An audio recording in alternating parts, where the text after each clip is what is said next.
So what's good, TMG fam? It's your boy L, and I'm back with another reaction. How y'all feel? Welcome back to the channel. Salute. So, are y'all ready for the zombie apocalypse?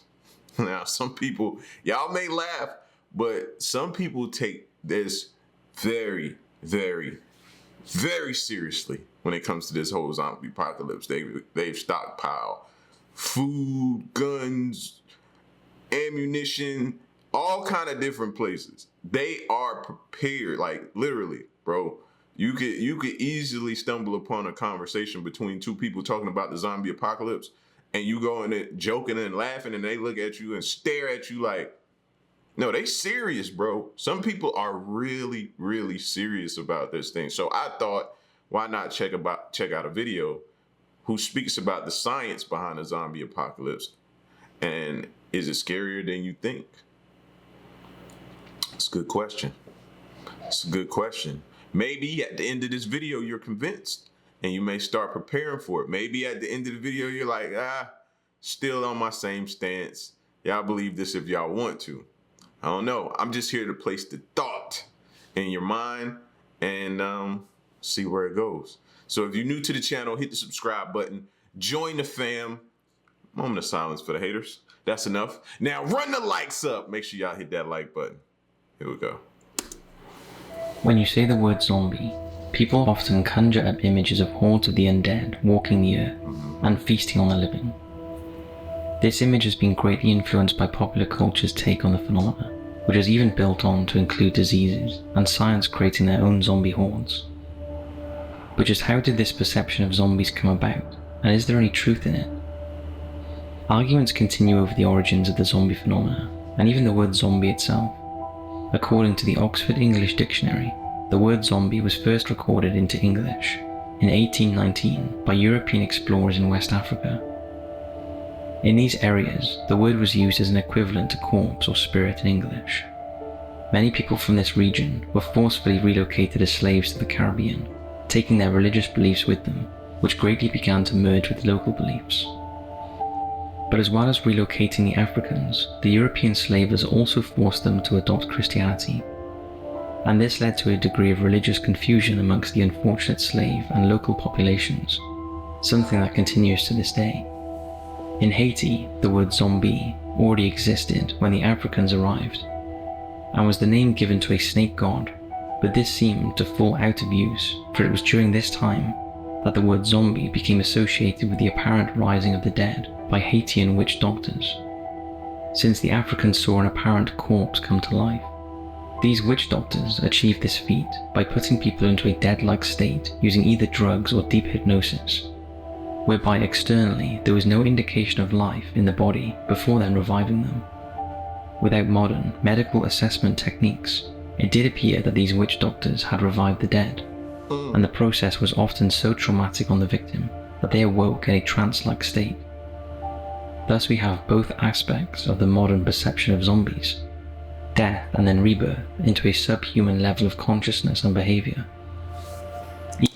Never really thought about it in that aspect of it. So technically, an example, hey man, they say you're dead until somebody revives you. You could be technically, I guess, in their eyes, labeled as a zombie. See, I always thought of zombie would be spawned from all this, you know what I mean, medical stuff we pushing people or something like that. You know, sort of like Resident Evil or something. The virus gets out, then it causes, you know what I'm saying, people to turn into zombies and stuff like that. That's my, if it should ever happen, I think it'll come from something like that. Now, this form of it, I never really laid credence to, but it's interesting. Even the witch doctors believed in their power, and many continue to do so to this day. In fact, in 1994, when the US threatened to invade Haiti, acting President Emile Jonassing warned the US troops would face up to 3 battalions of zombie soldiers. It is this fascinating phenomena that popular culture has taken to heart in recent decades. Although zombies have appeared in books and movies since the beginning of the 20th century, it was George A. Romero's Night of the Living Dead which is cited as giving birth to the modern zombie genre. despite the fact the word zombie is never used once in the film. With the continuing success of films and television shows such as World War Z and The Walking Dead, that scene right there is always crazy to me. Yo, that scene right there. Oh man. Continuing success of films and television shows such as World War Z and The Walking Dead, and even the US Center for Disease Control publishing a manual on how to survive an infestation of zombies. See? The public interest in the topic remains high. See, that's what I'm talking about right here. That's where I feel like it'll come from. And they putting out stuff that say get a kit, make a plan, and be prepared. I'll admit I'm not prepared, bro. I need to, link up with somebody. Hi. So, just how real is this phenomena? And could we ever one day actually face a zombie apocalypse? Let's find out.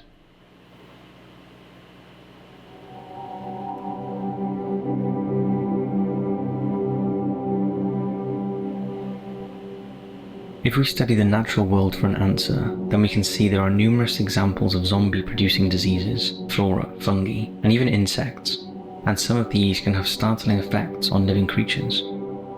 In the jungles of Thailand, a species of fungus called Ophiocordyceps requires a lot of sunlight to survive and reproduce, and it has developed a frightening way of getting itself to the sun. It seizes control of the brain of an ant and forces it to climb above the cover of the vegetation on the ground so it may bask in the sunlight, grow, and then release its spores. The unfortunate zombie ant is then left to die. When you consider that the fungus doesn't even have a brain of its own, this control of another creature is all the more remarkable a feat of nature.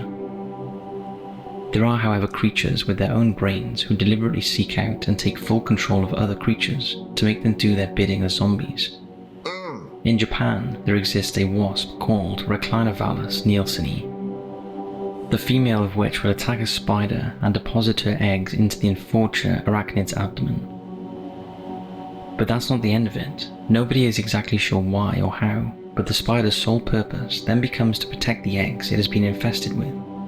In some cases, the spider has been observed abandoning their old webs and constructing a new one in order to better protect its wasp larvae while they grow.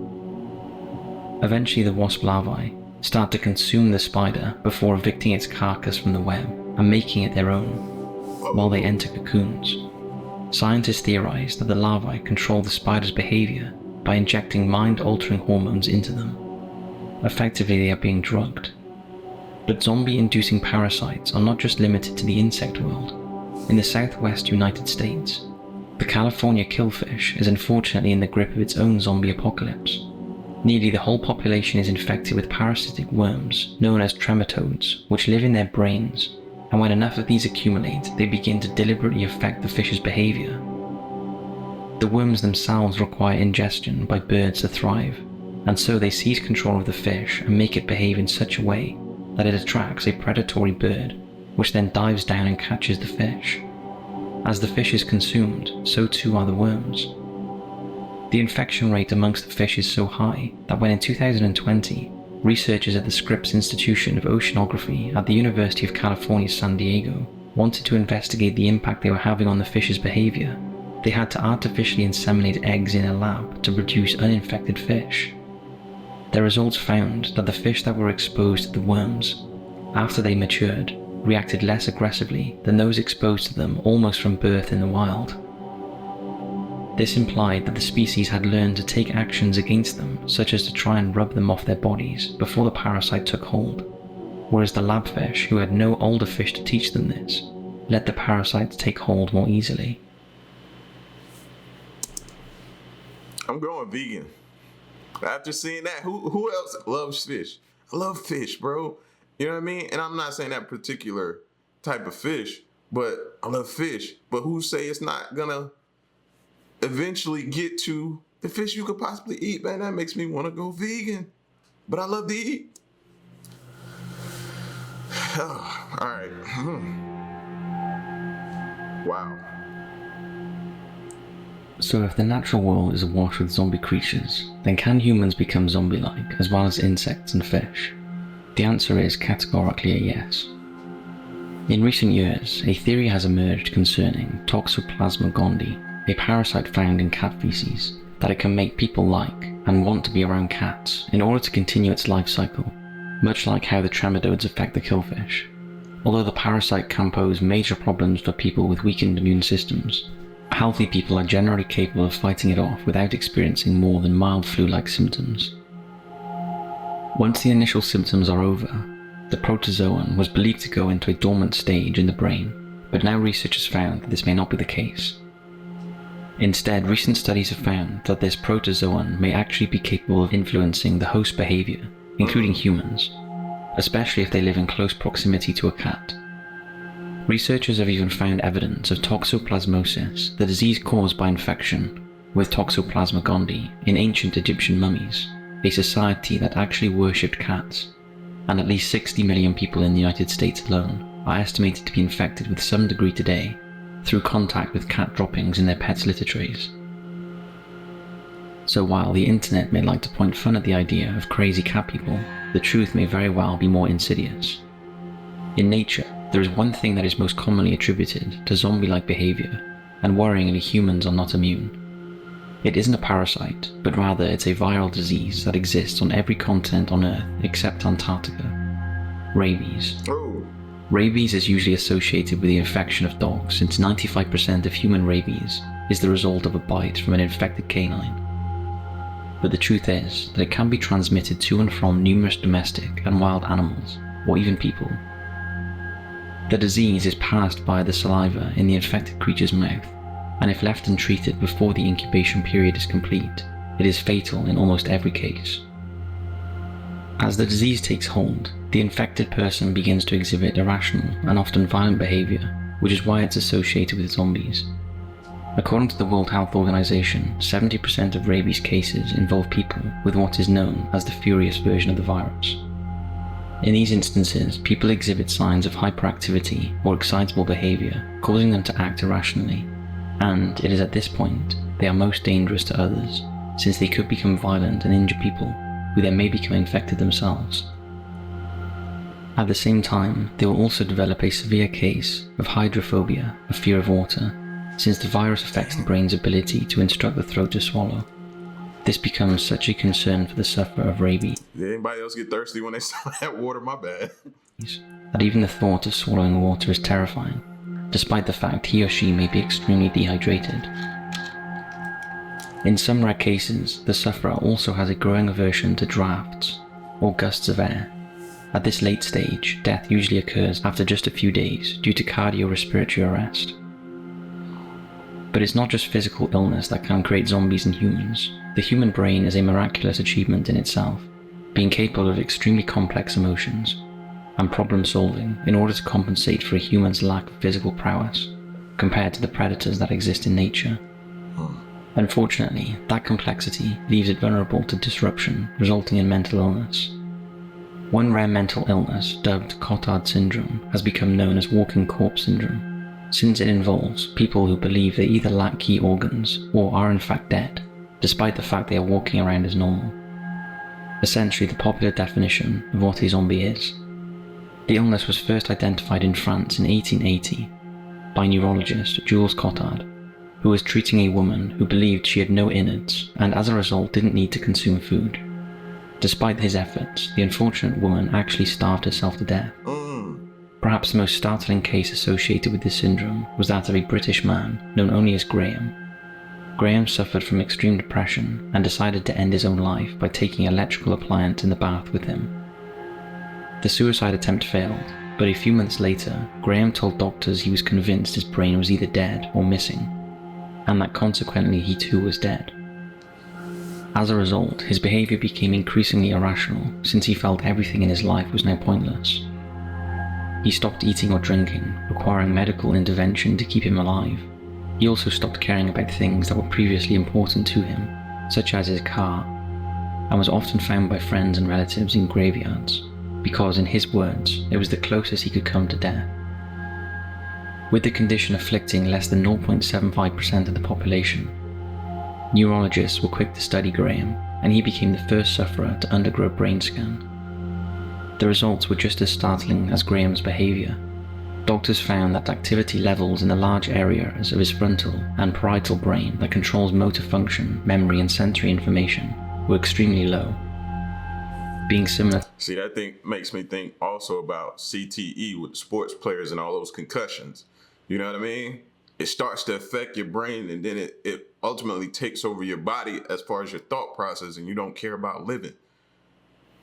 Drugs. You gotta add drugs to the list. You know, a whole bath salts thing. Remember that?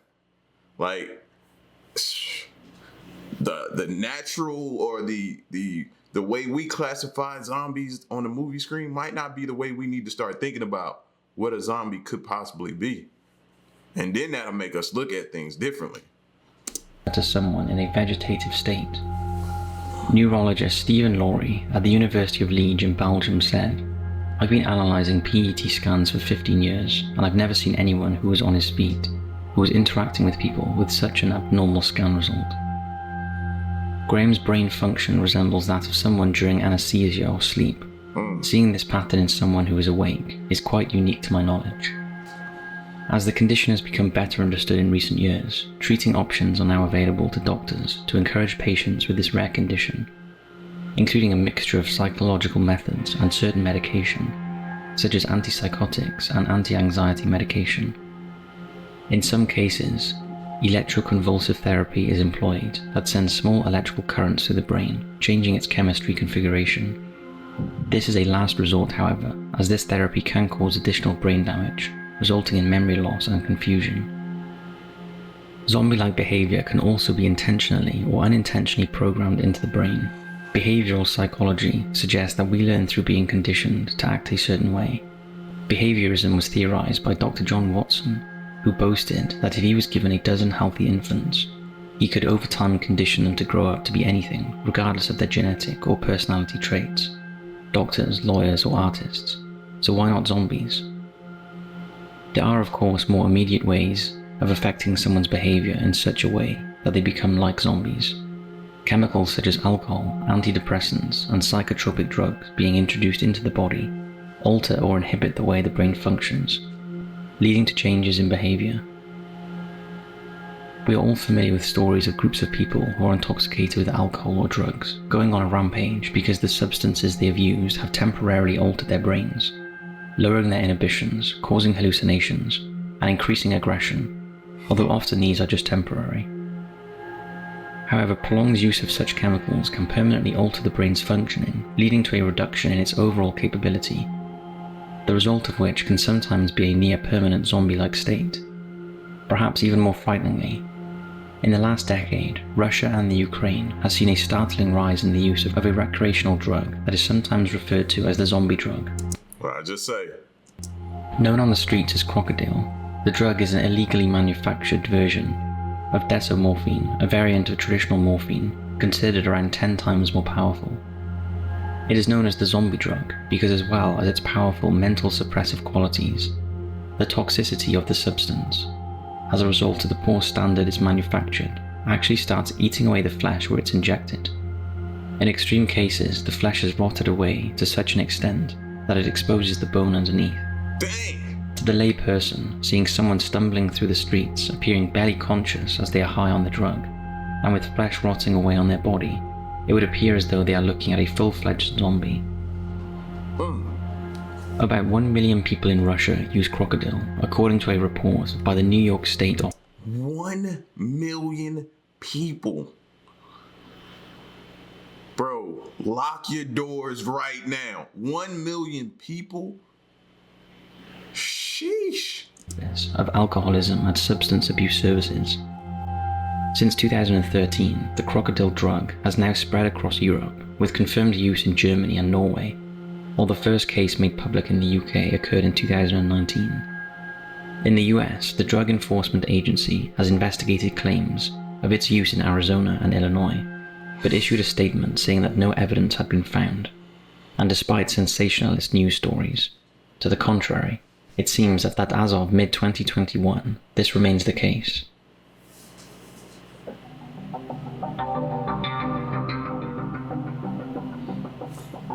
So,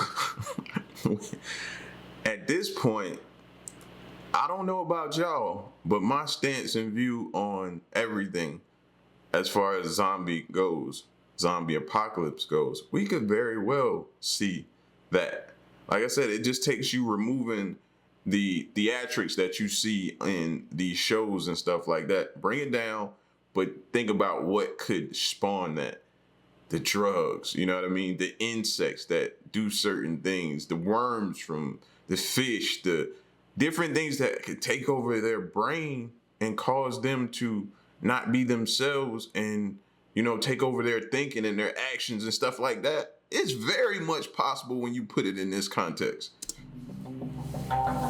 So we have seen that there are numerous examples of zombies being created out of living things in nature through illness, psychology, and the use of chemicals. But could people come back from the dead, as in most zombie movies? There have been incidents throughout history of people who have been considered dead and have reawoken later. Often these incidents can be attributed to poor medical knowledge, resulting in an incorrect diagnosis. But even in recent history, with modern technology, there seem to be incidents that defy logic. On Friday, June 1st, 2012, a 2-year-old Brazilian boy named Calvin Santos was receiving treatment for pneumonia at a hospital in the Brazilian city of Belém. Calvin stopped breathing during his treatment, and at 7:40 p.m. his parents were told that he had been pronounced dead. His body was released for burial the next day, it being wrapped in an airtight plastic bag for transport. However, during the funeral, the family claimed that the boy suddenly woke up and asked for a glass of water. The family believed that a miracle had happened, but then around 2 hours later, the boy died again. When they felt it was clear he would never wake up a second time, they buried him.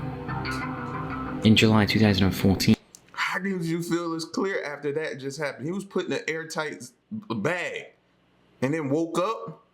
At that point, you gotta give me at least a year or so to make sure this is my child I'm speaking of. Any opportunity that I'm thinking that there's a chance that he could wake up, I'm gonna probably sit there and wait on that opportunity.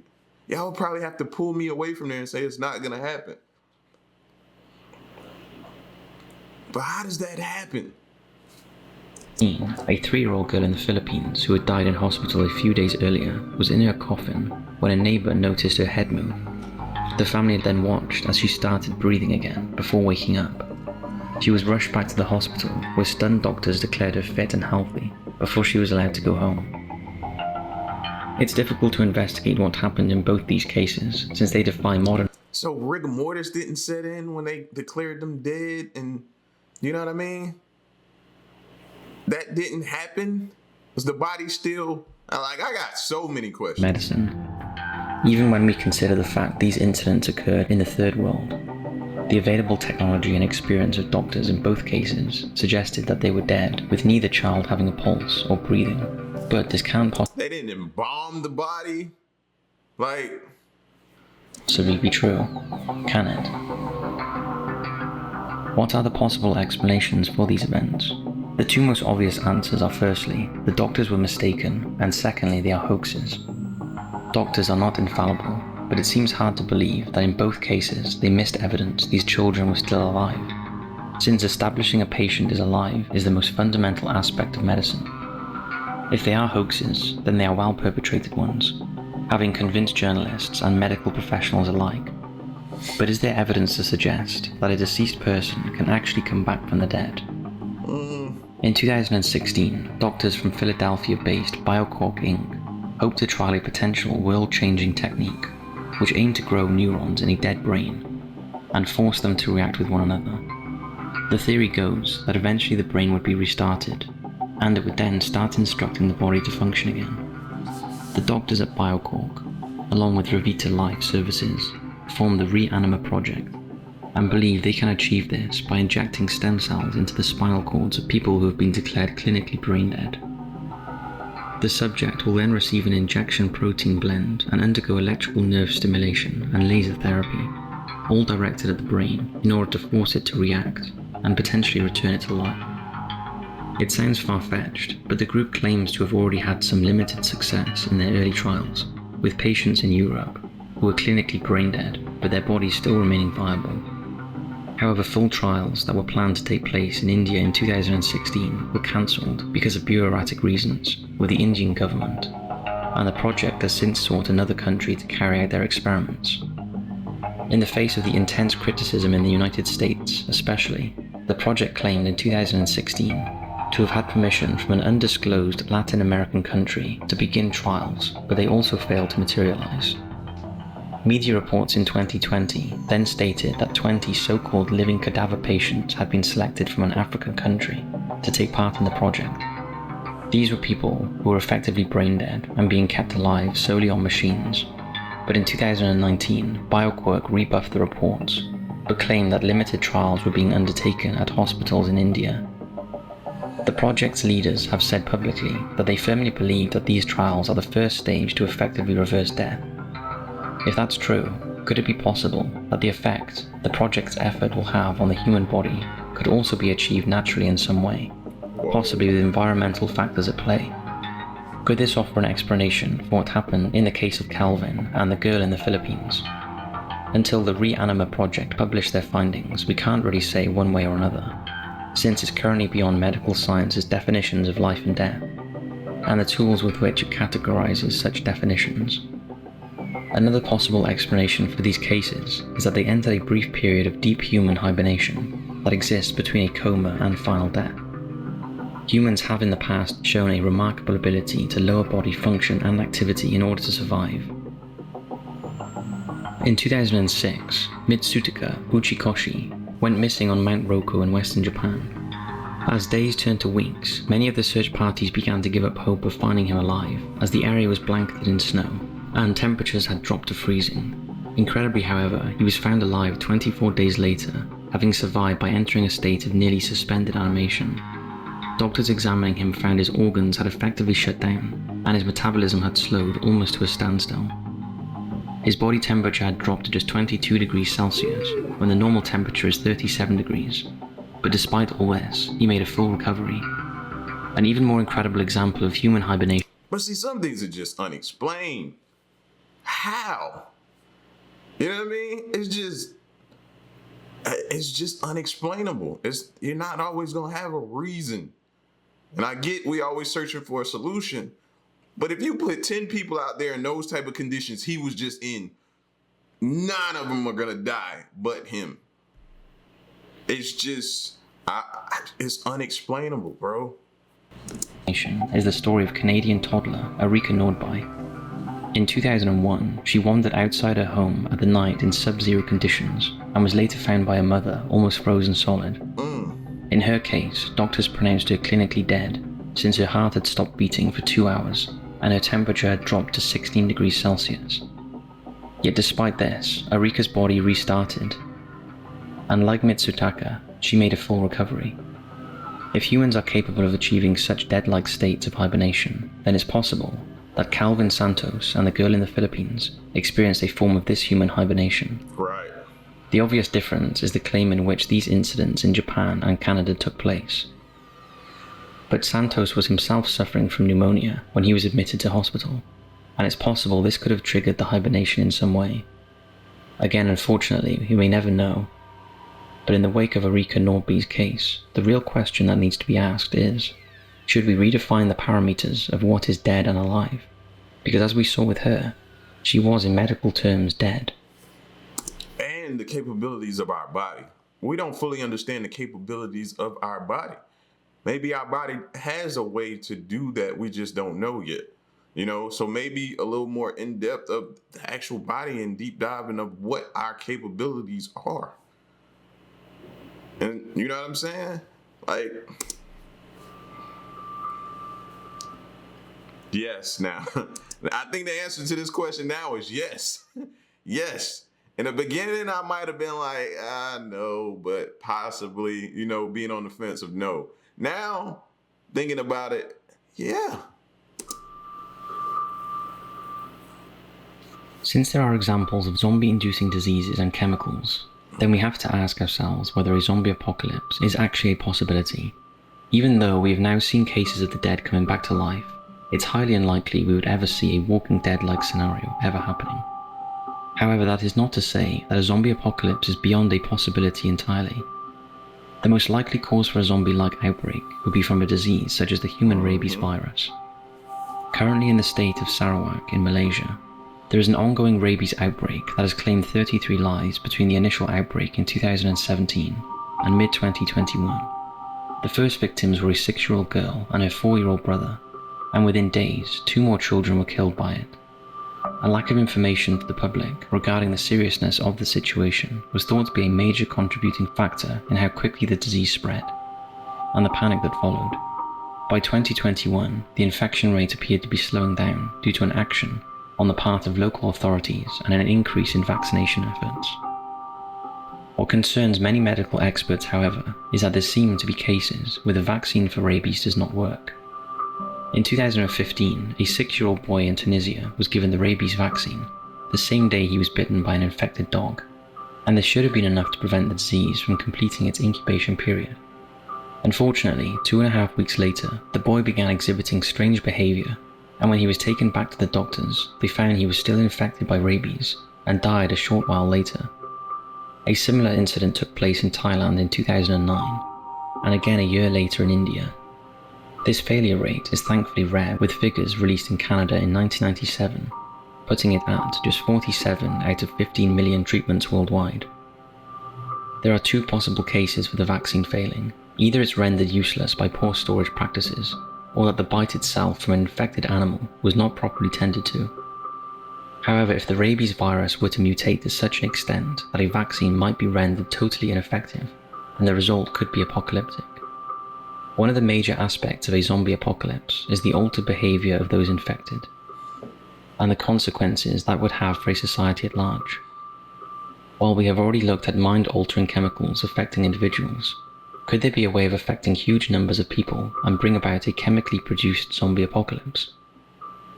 While in the 1960s, Dr. Donald Johnson was serving as an MP in Britain, when he repeatedly expressed his fear that London's ability to function could be destroyed within 8 hours as the population descended into a state of madness and anarchy. He was referring to his belief that London's weather supply could theoretically be contaminated with LSD, and reflects the fear among the ruling middle and upper classes at the time of the growing problem of drug-induced crime. While it's possible on paper to contaminate a city's water supply in such a way, it is simply not practical. It would require a truly industrial effort to produce enough LSD to affect London's population. Firstly, the water would dilute any LSD added to it. Secondly, the purification process would break it down, and even exposure to sunlight would destroy it. However, there are other ways to contaminate a population and cause the kind of results Dr. Johnson feared. In 2013, video game developer Naughty Dog released their critically acclaimed The Last of Us, set in a world that had suffered an outbreak of a human strain of the zombie fungus that affects ants in Thailand. While the type of fungal zombie outbreak in the video game is quite implausible, it is not beyond the realm of possibility that rampant fungal infections can affect the behavior of a large population, and there is a precedent for it. On August 15, 1951, the French town of Pont-Saint-Esprit found itself in the grip of a seemingly uncontrollable and sudden madness. Over 250 people were affected by it, leading to mass hallucinations, self-inflicted injuries, paranoia, and violence. In one case, an otherwise well-behaved 11-year-old boy tried to strangle his grandmother in a frenzied attack. In another case, a man believed he was an aeroplane and leapt out of a second-floor window. While one man begged a doctor to help him find his heart, which he said had escaped his body. 7 deaths occurred while the town was in the grip of the madness. All 50 people were affected to such an extent they were committed to psychiatric hospitals. Yeah, you gotta be a zombie if you don't even know your heart in your own body and you ask them to help you find it. Yeah, that's different. The source of the outbreak was traced back to contaminated bread, but just what it was contaminated with has been debated ever since. Ergot poisoning from ingested alkaloids produced a type of fungus that Food, man. Food is another thing that could have a bunch of people messed up and looking like zombies or acting like zombies. Food's another thing. I left that one out. affects rye and other cereals, and has hallucinogenic properties, has been largely accepted as the cause. However, in recent years, researchers have claimed that evidence has been uncovered that the CIA were involved in lacing the bread with LSD as part of a research effort into weaponizing the drug. In 2010, the author H.B. Albarelli Jr. published Terrible Mistake, The the murder of Frank Olson, and the CIA's secret Cold War experiments, within which he claims to have seen an internal White House document highlighting an investigation into abuse by members of the... I hope he went into witness protection after writing that book. You exposing CIA secrets and experiments and stuff going on. I hope you went into you can't even go into witness protection. The CIA. One such document was a list of French nationals on the CIA's payroll and made references to the Pont Saint-Esprit incident. Regardless of who is to blame, the incident does prove that a population can have their behavior affected en masse by an external source. However, there are more cerebral ways that a zombie apocalypse could occur. Earlier we looked at Dr. Watson's belief that anyone can be conditioned to behave a certain way, including like a zombie, if that was the desired result. But it's also possible for people to adopt certain behaviors, even psychological conditions, if they believe they are at risk of it. In 2012, 19 girls who attended Leroy High School started to develop tics and twitches associated with Tourette's. The outbreak baffled medical experts and led to speculation that a chemical spill that had occurred after a train derailed in the area in the 1970s was somehow to blame. Others believed the girls were victims of some new kind of recreational drug, but both theories were dismissed due to a lack of evidence in toxicology tests on the girls. Some neurologists, however, put forward... Y'all remember Spice? The synthetic drug that came around? Remember what it was doing to people? Tests on the girls. Some neurologists, however, put forward the belief that a combination of stress and relative communal isolation caused the girls to experience a form of mass hysteria. In essence, the girls believed they were vulnerable to developing the affliction, and as such they learned how to suffer from it. Social media, such as Facebook and YouTube, were even cited as having heavily contributed to the situation, with the girls uploading videos of themselves as they deteriorated, and this subconsciously instructed the next sufferer how they should behave at the next stage. If this is true, then it would not be beyond the realm of possibility that a small and isolated community could experience a zombie outbreak, if one person started behaving like one and others believed enough that it could happen to them as well. This belief would be especially effective if it seemed to affect a specific type of person such as gender and age, which were major factors in the Leroy case. Social media and news coverage would only further reinforce this belief and instruct people how to behave, even if they knew it was wrong or not normal. It sounds far-fetched, but ask yourself this: how many times have you seen someone yawn, and then involuntarily yawn, even though you weren't feeling tired?